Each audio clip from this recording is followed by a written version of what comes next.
مشاهدي الأفاضل، طيب الله أوقاتكم أينما كنتم بكل خير، وأهلا ومرحبا بكم. وفي ميل نشرة أخبار المساء المسهل بالعناوين.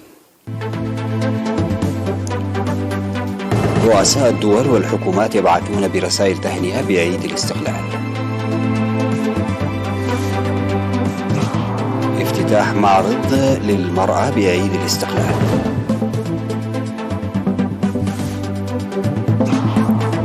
نتائج مرضية للاستثمار في المعدات الصحية. الصين تدعو دول بريكس لتحقيق توافق في مواجهة التحديات العالمية. كندا تقرر حظر الشركات الصينية من مشاريع شبكة اتصالات الجيل الخامس. وبايدن يصل إلى كوريا الجنوبية في مستهل جولته الآسيوية. السلام عليكم ورحمة الله. بعث رؤساء تركيا ومصر وكرواتيا والكويت برسائل تهنئة لحكومة وشعب إريتريا بعيد الاستقلال.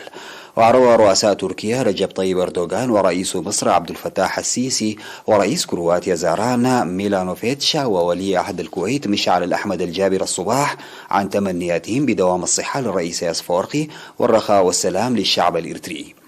وأكد الرؤساء على العمل لتطوير العلاقات وتعزيز التعاون في كافة المجالات مع إريتريا. وأضاف الرئيس رجب طيب أردوغان عن ثقته التامة لتطوير علاقات إريتريا وتركيا والارتقاء بها في المجالات كافة بالجهد المشترك. وأكد الرئيس المصري عبد الفتاح السيسي على الرغبة والاستعداد لتطوير العلاقات الأخوية بما يخدم الشعبين وشعوب إفريقيا. افتتح وزير الشؤون الخارجية السيد عثمان صالح اليوم 20 من مايو معرض نظمه الاتحاد الوطني للمرأة الإريترية بمناسبة ذكرى 31 للاستقلال.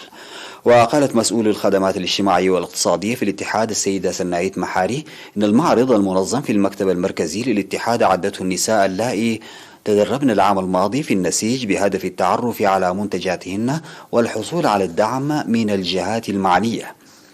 وقالت إن المعرض الذي سيكون مفتوحا حتى 21 من مايو كان قد وجد الاستحسان لدى عرضه في السوق المشتركة لشرق وجنوب إفريقيا وروسيا.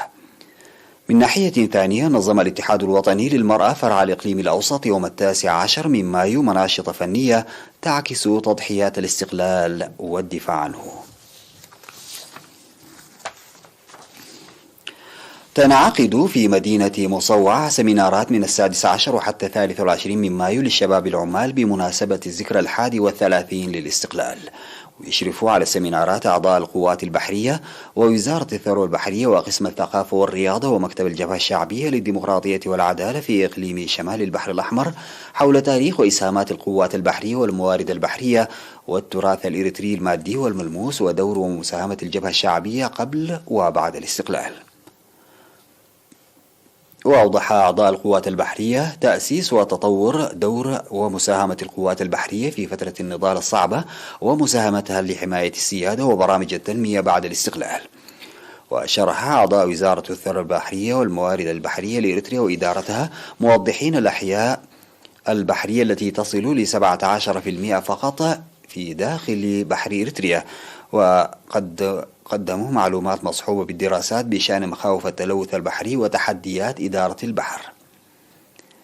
كما يقدم في السمينارات توضيحا حول الموروثات الثقافية الملموسة والمادية وخطوات حمايتها والحفاظ عليها، ودور الموروثات الثقافية لبناء الهوية الوطنية، وتأثير العولمة في الموروثات الثقافية المادية والدمار الذي يلحق بالموروثات الثقافية الملموسة وكيفية حمايتها.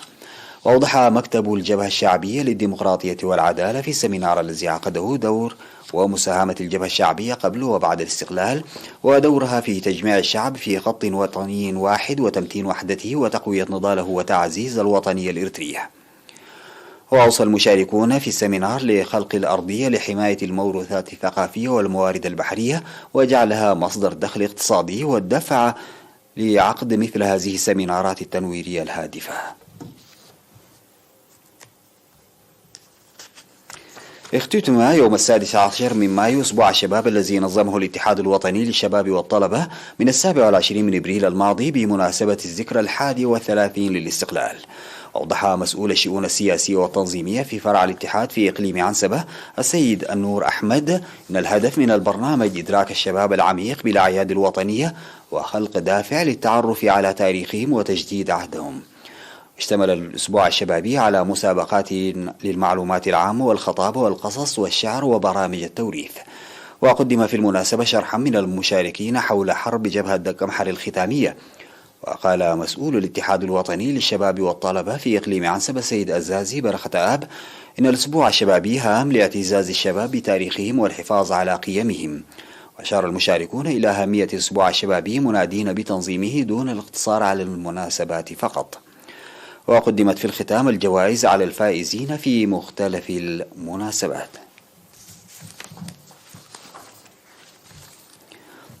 أوضح مسؤول المختبر الصحي في مستشفى أوروتا المرجعي السيد ميكائيل تخلا ميكائيل إن الاستثمار الذي تقوم به وزارة الصحة لتقديم خدمات جدية للمواطنين وإدخالها لمعدات طبية حديثة تحقق نتائج مرضية.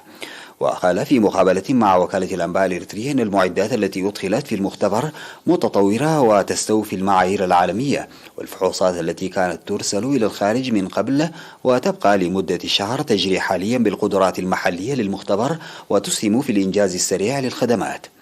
وأوضح بأن قسم المختبر الطبي في مستشفى أوروتا المرجعي يستقبل يوميا نحو 300 مستخدم ويقوم بالفحوصات التي لا يمكن إجراءها في الأقاليم مثل فحوصات الولادة والغدة الدرقية وعسر التبول والسرطان وغيرها، مشيرا إلى ارتفاع الخدمة عام 2021 بنسبة 30% عن العام الذي سبقه. وأكد وجود قدرات بشرية كفؤة ومتفانية، وإن الاستثمار الجاري في القدرات البشرية يخلق الفرص لتعليم وتأهيل إضافي، وإن المستفيدين من هذه الفرص يقومون حاليا بصيانة المعدات وتخفيف المصاعب التي كانت تواجههم. وذكر بأن كثافة المستخدمين من أهم تحديات القسم، ولحل الإشكالية يجري العمل بإدخال معدات تخفف العمل وتقدم الخدمة ل24 ساعة. ويحصل قسم المختبر الطبي في مستشفى أوروتا المرجعي على شهادات تقدير نتيجة للتقييم الخارجي لكفاءة الجودة التي يقوم بها سنويا.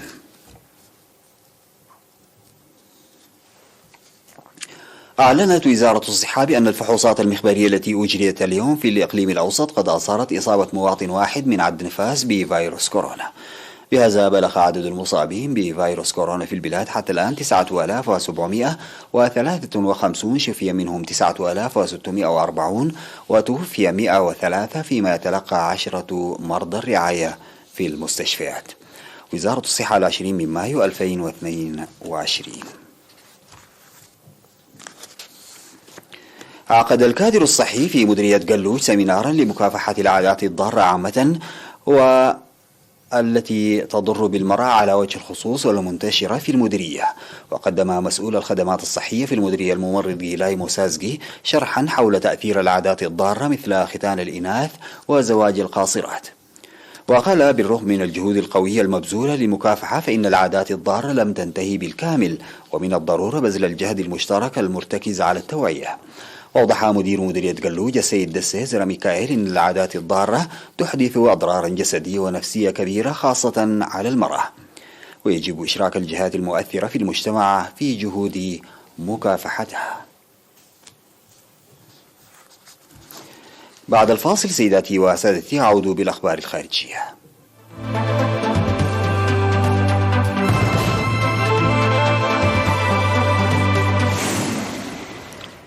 قال عضو مجلس الدولة وزير الخارجية الصيني وانغ يي إنه في مواجهة تحديات عالمية جديدة يجب على دول بريكس التناغم مع الاتجاه العالمي وبناء توافق وتعزيز الثقة وبذل جهود في التعامل مع المتغيرات العالمية.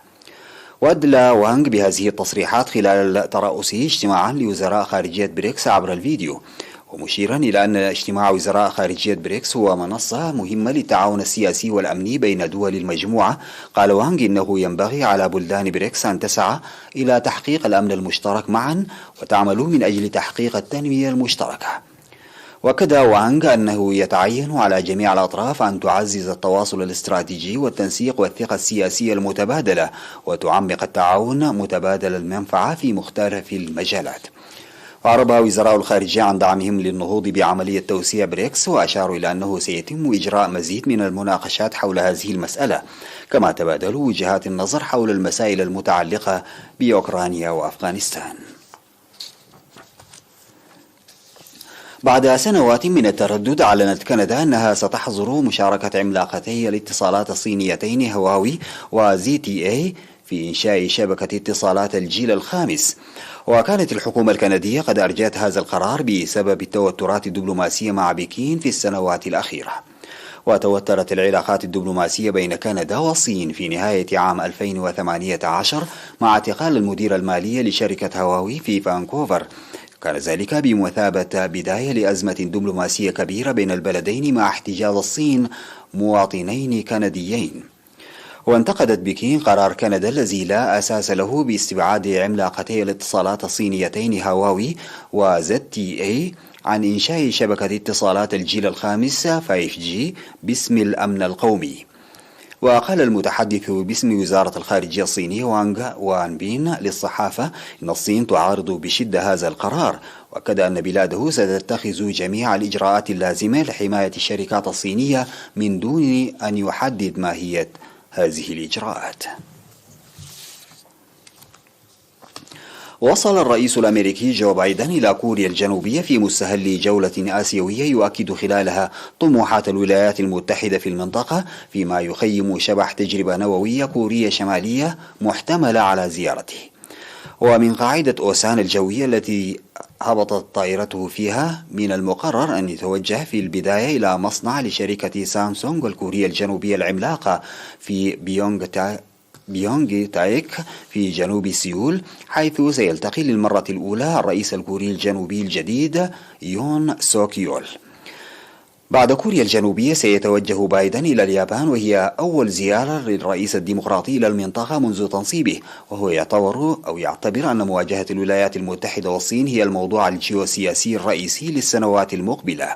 وأعلن رئيس كوريا الجنوبية المنتخب حديثا يون سوك يول للصحفيين أن زيارة بايدن فرصة لتعزيز العلاقات بين سيول وواشنطن وجعلها أكثر شمولية. انطلقت كبسولة ستارلاينر التابعة لبوينغ في مهمة لاختبار الطيران المداري باتجاه محطة الفضاء الدولية. وانطلقت الكبسولة غير المأهولة في المحاولة الثالثة من كيب كانيفرال في ولاية فلوريدا الأمريكية، وفشلت المحاولتان السابقتان بسبب عيوب في البرامج والصمامات. وتحاول بوينغ اللحاق بسبيس إكس والتي ترسل أطقم لناسا منذ عامين، وفي حال وصول الكبسولة إلى المحطة الفضائية يمكن لطيارها البدء بتشغيل خط الرحلات الفضائية بحلول نهاية هذا العام. وكانت ناسا التي أوقفت برنامجها للرحلات الفضائية المكوكية سنة 2011 قد استعانت بخدمات بوينغ وسبيس إكس كي لا تضطر إلى الاتكال على الصواريخ الروسية للوصول إلى محطة الفضاء الدولية. ختاما لنشرة الأخبار تذكير بالعناوين. رؤساء الدول والحكومات يهنئون بعيد الاستقلال. افتتاح معرض للمرأة بعيد الاستقلال.